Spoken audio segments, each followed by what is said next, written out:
Hello, I'm Tom. I'm on response team in Waltham Forest. I've been on response for 7.5 years now.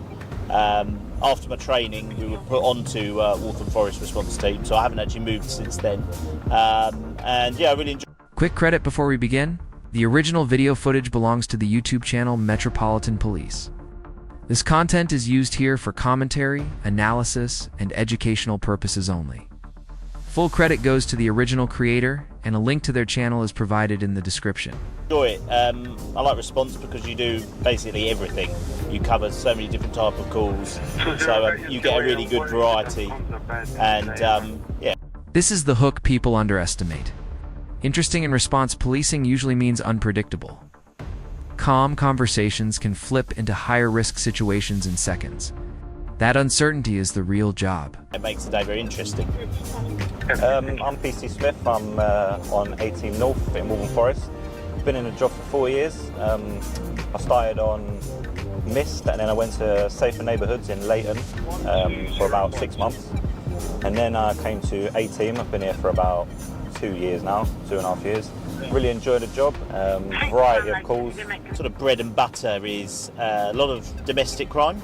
That might be non-crime domestics or crime domestic, essentially. So we go to a lot of them, and we're getting a lot of robberies, phone snatchers at the moment. We also cover a lot of missing people as well. It's pretty much we get one high risk miss for a shift, don't we? Yeah, pretty much. We also probably don't realise how much time we spend off the road. Like that might be in hospitals. You know, if we've sectioned someone, we could be in the hospital all day. So people will see, you know, there might be a load of us out on duty, but then there's 12 abstractions, for example. There's 3 people on a crime scene, there's 2 people on a hospital guard. And suddenly what looks like a big parade room is really diminished all of a sudden. So, yeah, I think they perhaps don't know quite all the different things. Asterisk S, something the public rarely sees. Policing isn't just blue lights. Hospital guards, safeguarding. Paperwork, every abstraction quietly reduces the number of officers actually available on the street. We actually have to cover. So we're going to a female aggressive guest at a hotel, and she stated to the staff that she will kill the staff. She's been banned from the hotel, but she's refusing to leave. She's still currently there at the moment.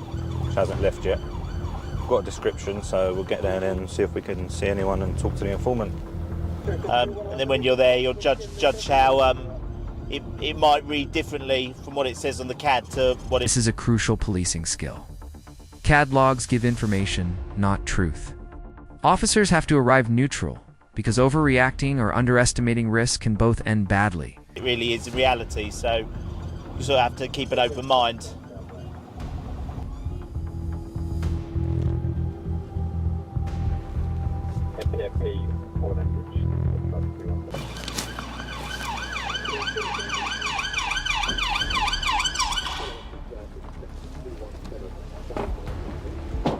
Hello. Hello. Excuse me. What's going? Who? What's going on? Right, all sorted.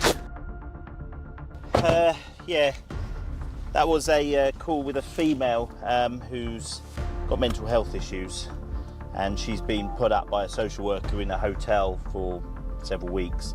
She's been evicted, but she was kicking off. She didn't want to leave.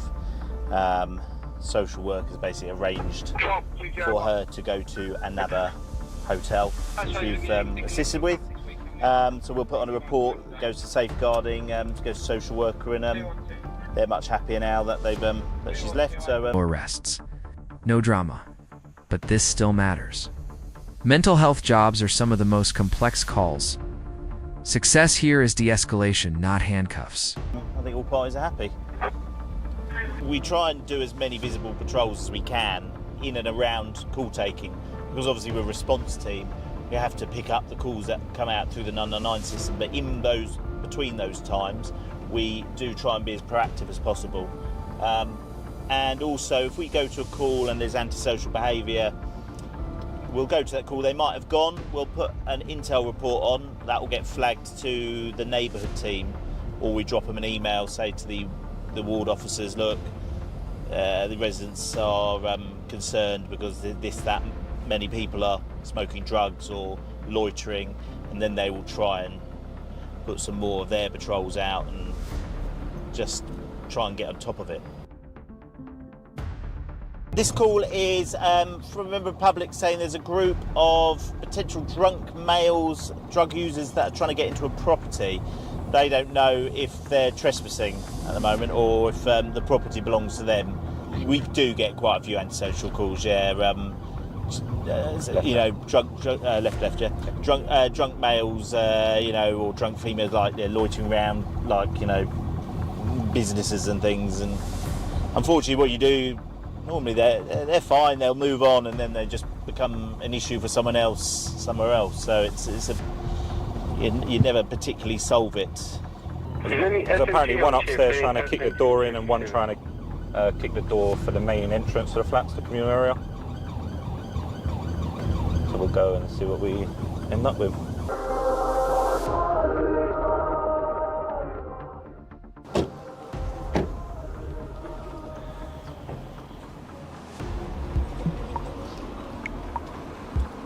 Did you call? Ah. That's all right.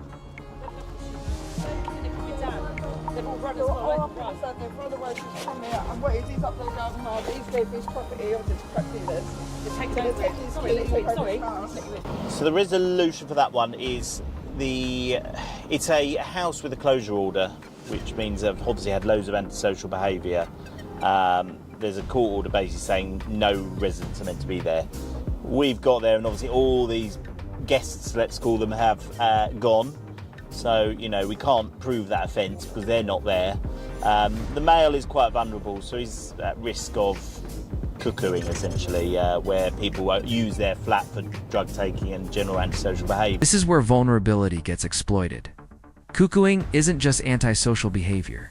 It's a safeguarding issue that sits right at the intersection of crime, addiction, and exploitation. Yeah. He was obviously quite het up. Didn't particularly want to speak to us that much. He just wanted us to assist him going back to his flat.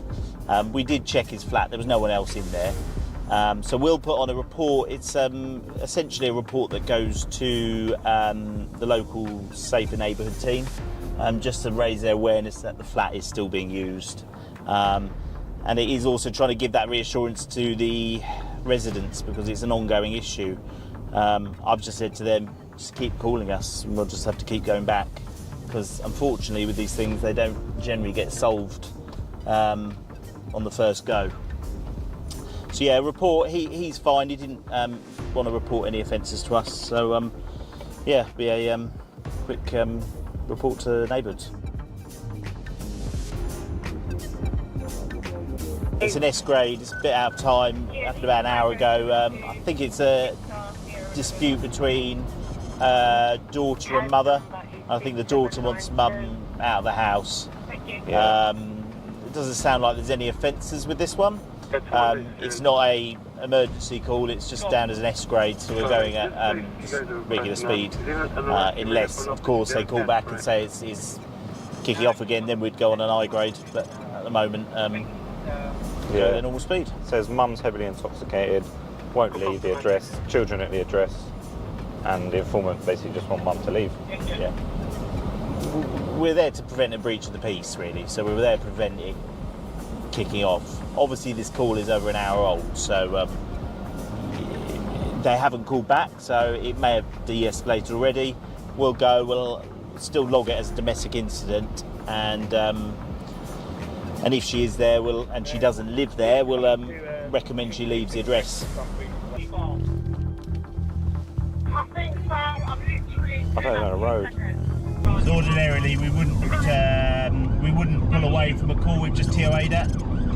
We have to judge the risk ourselves in that, but because they were wanting more units, we haven't got a huge amount today. We've taken that judgment ourselves. We're going to this. If they don't need us, we'll then go back to that call. I think what's happened, it's a police collision. So one of the units was going to a call, an urgent call at the police station where I think a suspect might have been kicking off. And then what's happened, I think a car's pulled out and he's hit the vehicle, and I think the driver of the other car has some injuries. When anything like that happens, it's you have to close off the road, a traffic sergeant has to come down, and yeah, so there's a bit of a protocol with it. Late turns are always very busy. I think it is our busiest shift. You try and squeeze food in, so we've obviously had a bit of food. That can be rare. Sometimes you just don't really have time.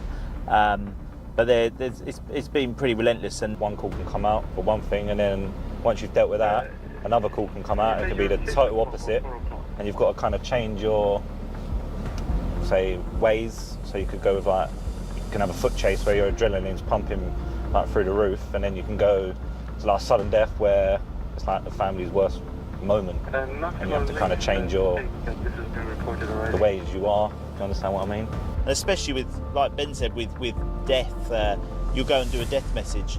You're about to tell someone one of the worst things that they've ever heard, and you've got to be sensitive and you've got to be methodical. You've got to give the facts, but you've also got to give them the time and not just be a police officer, be another person telling them. This is the emotional whiplash of response policing. From adrenaline-fueled chases to delivering life-changing news, sometimes within the same hour, that mental switch is one of the hardest parts of the job.